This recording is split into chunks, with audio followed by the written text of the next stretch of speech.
Good morning, everybody. It is Tuesday, August 23rd, and this is another episode of Conscious Conversations.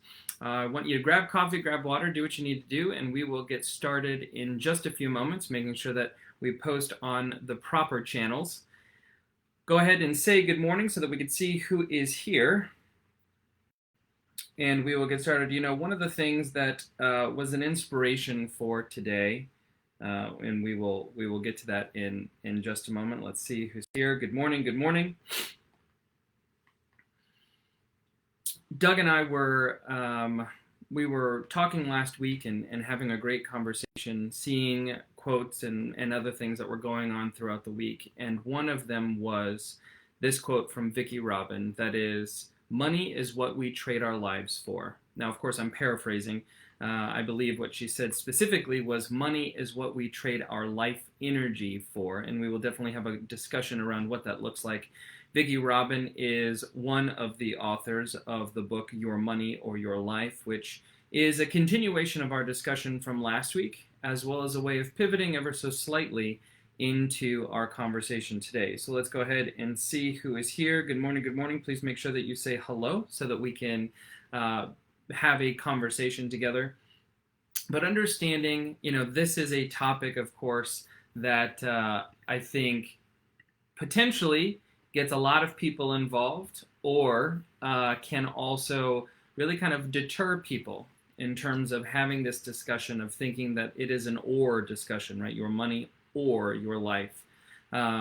Is it partly clickbaity? Sure. But more importantly, it's really having an understanding of what it is that you are doing and making sure that you have a 100% understanding of what that currency exchange is.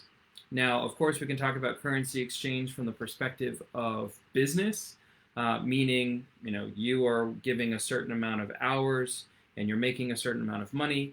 But it is also an understanding of when you say yes to something, you're saying no to a whole bunch of other things. And we will get there in just a moment. So having this discussion, I want you to take a moment and look at numbers. So looking at last year, think about how much money you made. Now, of course, you could think about this either pre-tax or post-tax. I don't particularly care, but I would just want you to take that number so that you have it as a part of this discussion. Let's say for simple math that you made $100,000 last year.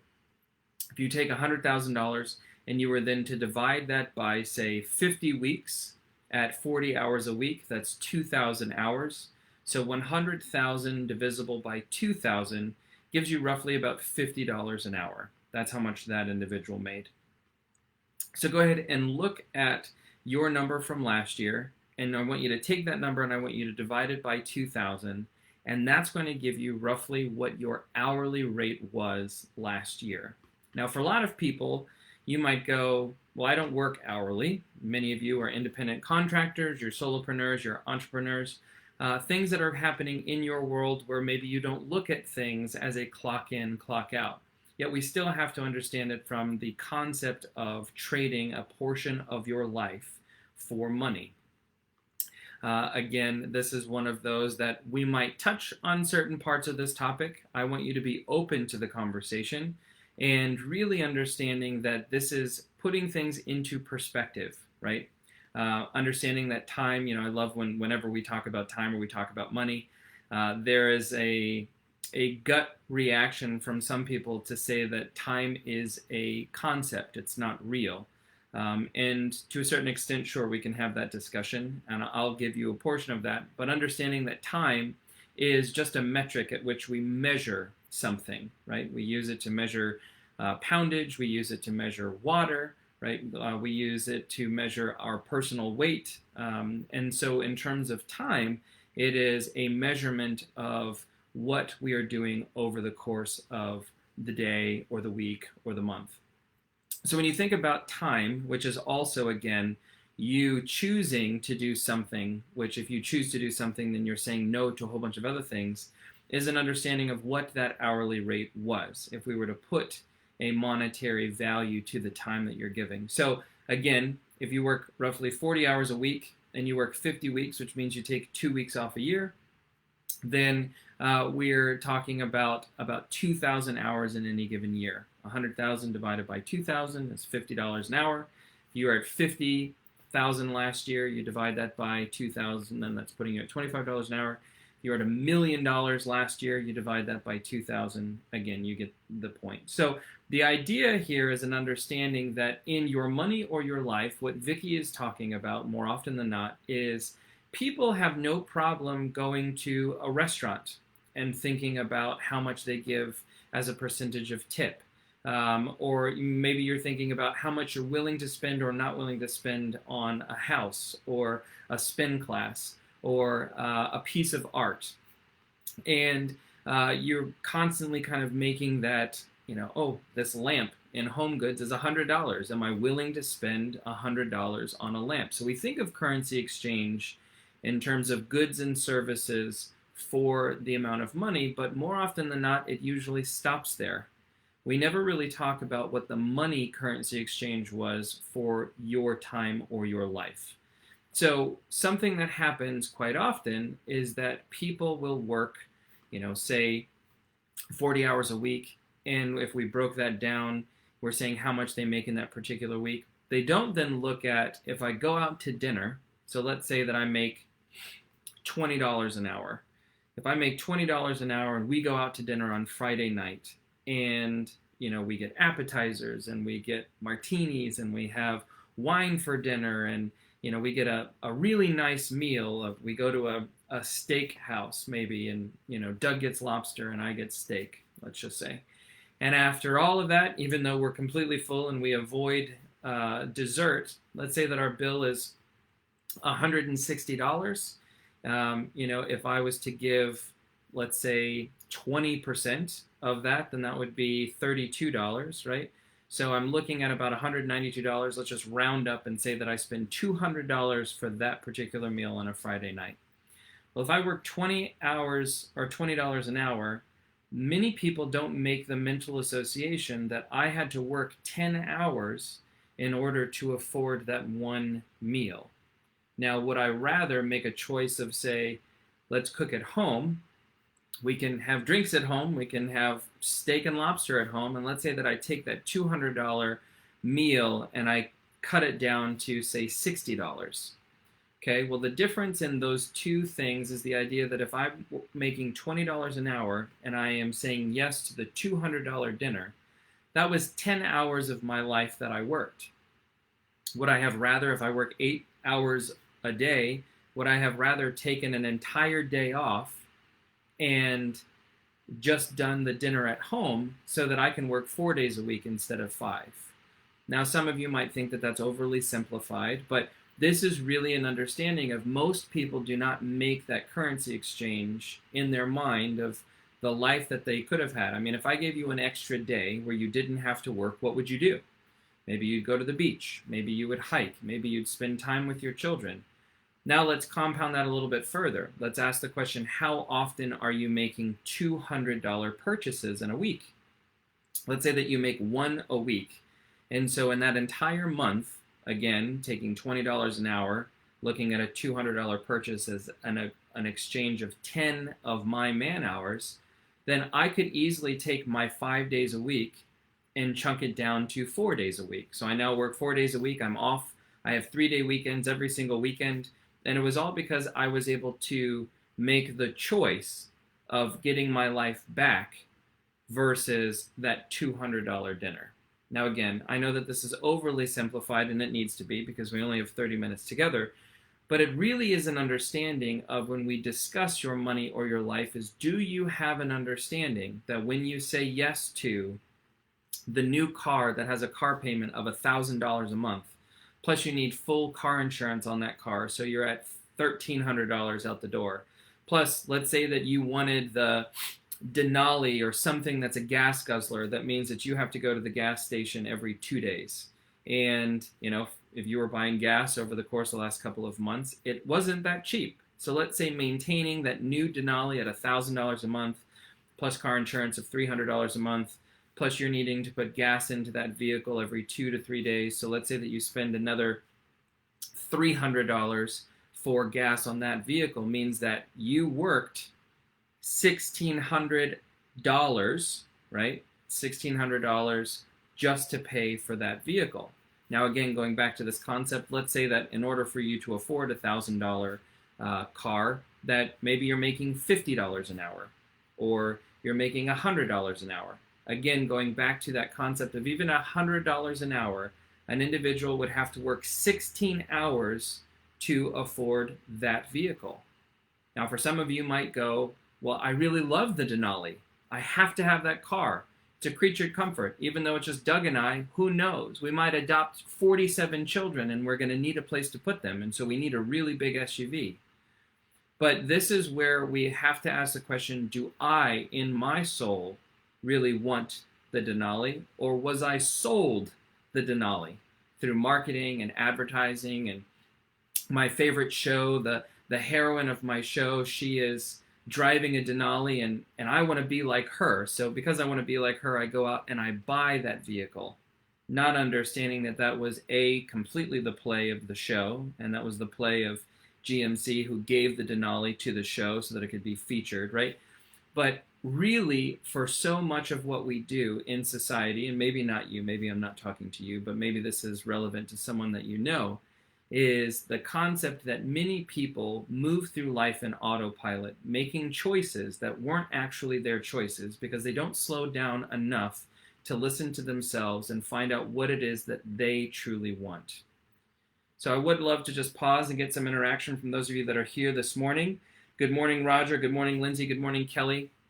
You don't have to share with us what your hourly rate is, but looking at this conversation, have you ever found yourself at a time where you've gotten away from yourself? Maybe things have gotten a little out of hand, and you find that the cost of maintaining, right, and this is what many people used to refer to as keeping up with the Joneses, but that cost of maintaining a certain element of your lifestyle has also, maybe you've become unaware of the amount of your life or the amount of your work that it costs in order to have those things. Just curious, would love to get some feedback from those of you that are on here before we keep moving on. So understanding this idea of I make $100 an hour, I make $50 an hour, I make $20 an hour, am I looking at the certain things that I'm purchasing? Again, this is one of those things that Dave Ramsey gets a lot of flack because, he's less than nice and calls people latte breath, because one of the simple things that they do to reward themselves is that they go through the Starbucks line. But if you've been through the Starbucks line recently, you've probably noticed that after you get a latte and you get maybe a breakfast sandwich, and this is what you do every single morning, that's $10 or $11 that you spend. Doug and I have a friend of ours who posted recently their experience even going through McDonald's, quickly running through and grabbing a quick lunch because they were out on the road, and they looked down and they saw that their bill was $15 or $16, and that was shocking to them. Or you have many people who say, because it's just one individual, I'm not going to cook for one person. It doesn't make a whole lot of sense, so I'm just going to go and I'm going to order out. So many of these smaller choices, you take $5 a day and you compound that during the 5 days that you work a week, because it's part of your weekday, let alone what you do on Saturday. But let's just say it's 5 days a week, right? That 5 times 5 is $25.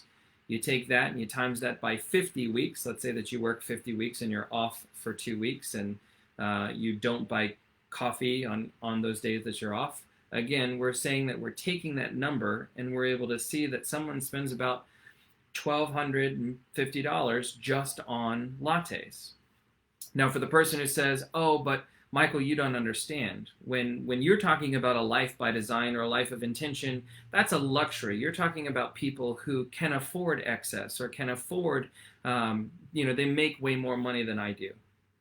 But if you can understand that $5 latte that is spent every single day for 5 days a week, that the person who also says that the reason that they didn't go on the vacation, they didn't travel, they didn't go visit their family, they didn't do that thing that they wanted to do, was because they were making smaller choices in those lattes, or in eating out, or in the new clothes, or the designer things. And again, I'm not knocking it. What I'm saying is making sure that we are not moving through life in autopilot, but that we are being conscious, that we are aware and awake to those decisions that we're making, and that we're understanding the consequences, or the idea that, karma is nothing more than really talking about cause and effect. Everything that you do will have some effect, and that effect will cause further effects, and there's kind of a ripple. It's someone reminded me earlier this week of what I talk about very often, which is that idea of gradually then suddenly, right? Wealth is not built overnight. Success is not built overnight. Obesity is not something that happens overnight. Debt is not something that happens overnight. All of these things happen gradually then suddenly, and we have to make sure that we have an ownership in our contribution to where we are in this present moment. So if you do not like where you are financially, you have to understand that it's going to be small steps, gradually, then suddenly, right? That compounding interest of the things that happen. But it also has to do with what you do with your time. So if I continue to choose to pour myself into certain activities versus the things that I tell myself are the most important, then over time, that gradual of making that choice will all of a sudden be the main thing that happens in terms of what am I doing with my time, what are my priorities. As we talked about last week, the guy who works all the time and he has somehow sold himself the myth that he's doing it because he's providing for his family and he's giving them everything that he never had. But all the while, he is building no relationship with his children, and he is completely distanced himself from his spouse, partner, significant other, all because he's chasing something that is talking about that myth of more, or talking about success and defining what success looks like to you. So really understanding this concept of where am I making those life choices? Do I know and have I clearly defined the things that are truly important to me? Or am I moving through autopilot, being sold the next thing, doing the next thing, thinking that success is what I'm told success looks like without ever taking the time of defining what success looks like for me? I'm curious for those of you that are on here, what's resonating with you? What part of this is carrying with you? And we're going to continue on with understanding kind of this concept of the raft and the revolving door. So, Roger had said that mine is low. He says, I have lost a part of myself because of relocation, trying to adapt to the new home area, or to a new home in a new area. Now, there's many parts of this conversation of making sure that you check in. And don't get me wrong, there are plenty of things that can get distracted. You can get lost in many of the things that are going on, getting kind of pulled away and having to be reminded.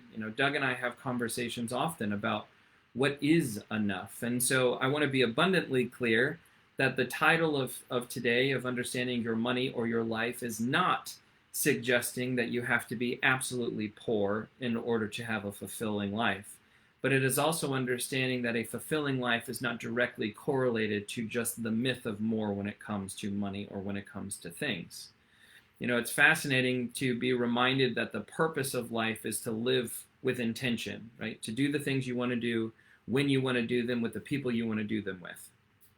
And that the purpose of business is to fund that life.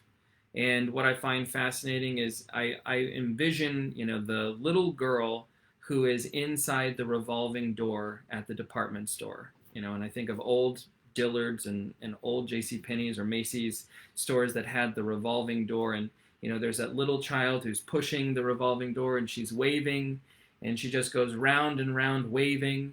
It takes everything for her parents to try to pull her out of the revolving door. Well, understanding that the door itself is just the vehicle that we use to move from outside to inside or inside to outside. Well, it's the same thing of business. Business is the revolving door. Business was supposed to be a vehicle so that you could take the money, so that you can take the profits, and you can go and actually fund that life of intention, that life by design. But somewhere along the way, there was this narrative that has been sold to many of us, that is that life is the revolving door. Your life is supposed to be the business that you do. And quite frankly, many people, their business or their profession is their personality. And that's a tough one to swallow for some people, which is the understanding of not having any hobbies, not having any interests, not having any relationships, not having any meaningful friends, that if they're not working, they have nothing. And instead of addressing that or making any changes, then they lead to some coping mechanism that might be alcohol or drugs or some other form of addiction. And so making sure that this is one of the things I mentioned during our focus group to those people that I coach privately. If you want to coach, or if you want someone who is helping you through this process that is going to sell you the myth of more, and that you should sacrifice your relationships with your loved ones, or you should lose yourself in the process, I'm not your guy. It's always that reminder that we are doing more. And as a coach that helps people with productivity in terms of making more than they've ever made, or getting really clear about building a business that is automated, or one that can help them achieve those goals. But if you've made it this far into the year and you've looked down and you realize that you've not taken any of the vacations that you said you wanted to do, you didn't take any steps towards getting any healthier this year, you said you wanted to be a little bit more intentional with your relationships with your mother or with your child, yet you've not done anything with it, what are you waiting on? Right? That idea of gradually then suddenly is you have to make sure that you're making those decisions consciously, even if they're very small in the beginning, and allowing that to move into the way that you kind of navigate through life as a whole. This idea that what we do become our habits become who we are.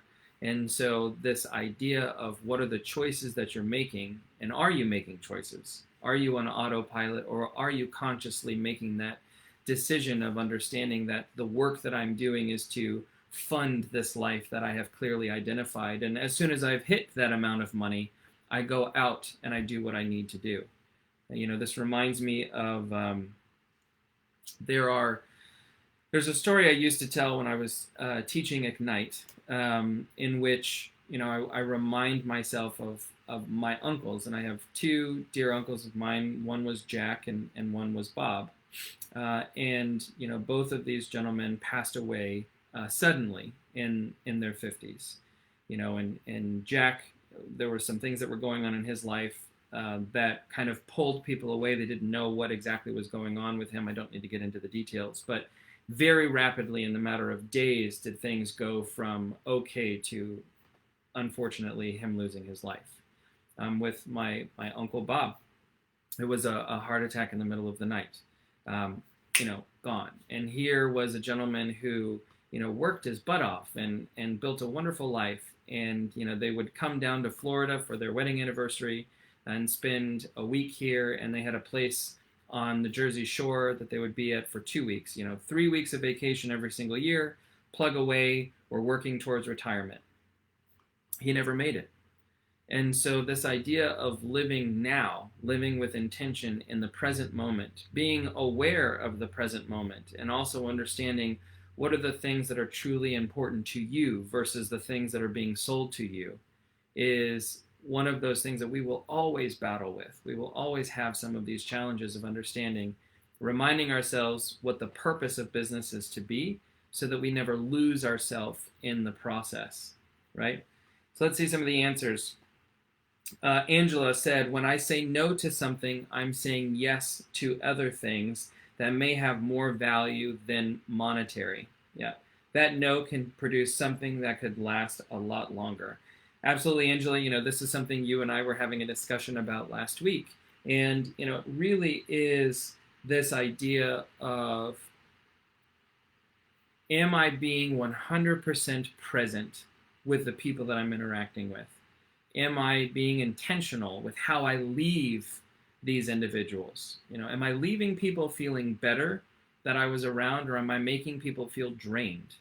I think that's one of those things. Doug and I have had many conversations to where things show up, and we're doing a lot maybe for others, or it might feel like we're doing a lot for others, and that question might come up of when do we put ourselves first? That idea of when do we become selfish, maybe even ever so slightly. And that is one of the things I think about consciousness, or I think about many of you that are on your own spiritual journey, or you're on your own path towards spiritual awakening, is that idea that there is no selfish and selfless, right? There is no myself and yourself. I'm not an island in the idea that I'm somehow floating and I'm not connected.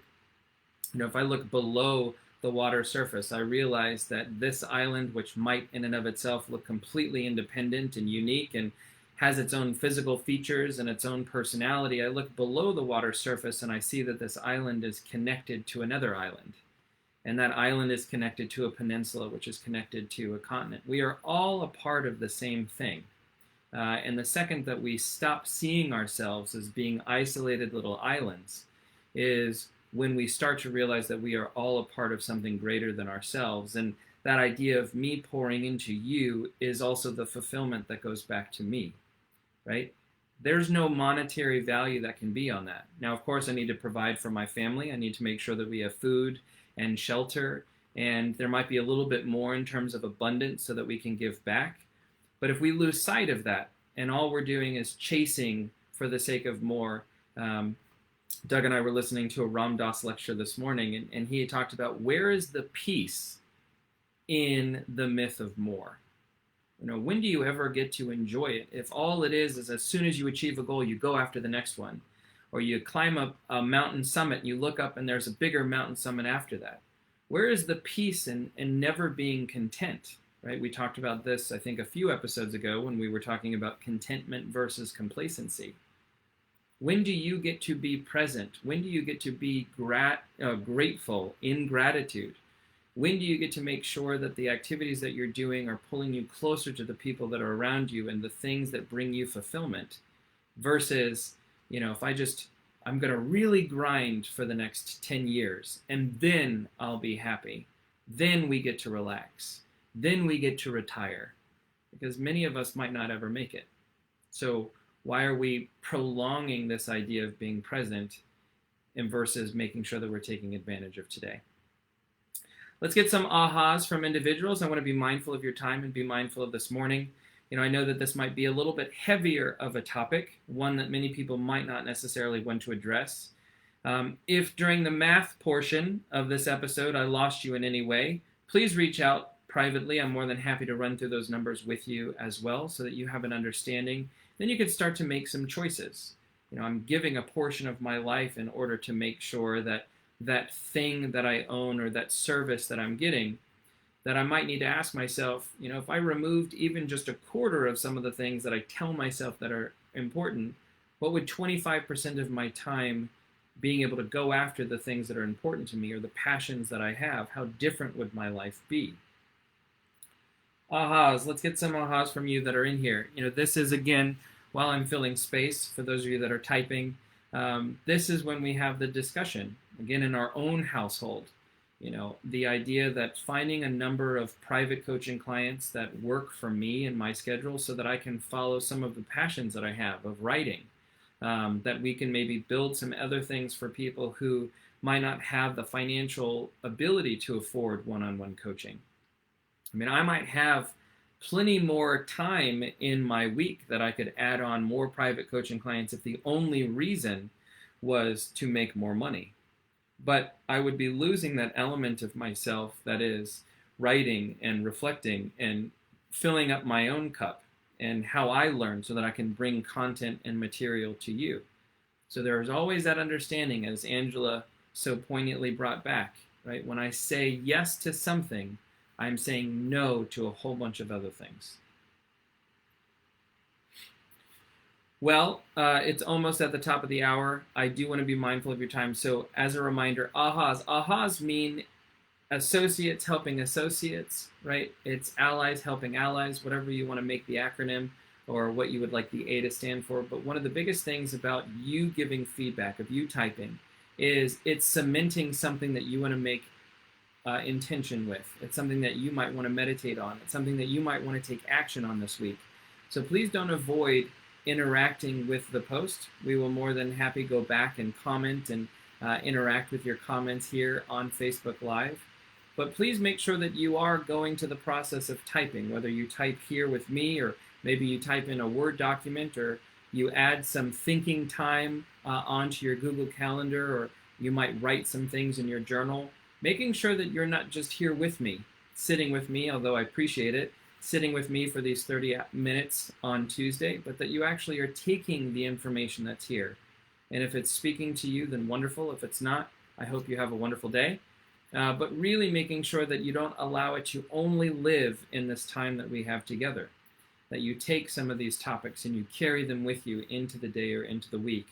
And that you allow it to bring you a little bit more present into your own way of navigating through the world. Wonderful. Roger said, I have started to put self out there by joining a social group and serving on the Pride Committee. Wonderful. That's great as a support group. That's wonderful, Roger. I think those are really great things of getting involved in the community. Absolutely. Again, going to that selfish and selfless. So wonderful things there. Anybody else that's going to be commenting, we will absolutely be responding after this episode. But it is the top of the hour. I wish you a wonderful morning. Have a great week. If you need anything, please reach out. And if not, then we'll see you next Tuesday for another episode of Conscious Conversations. Goodbye, everybody.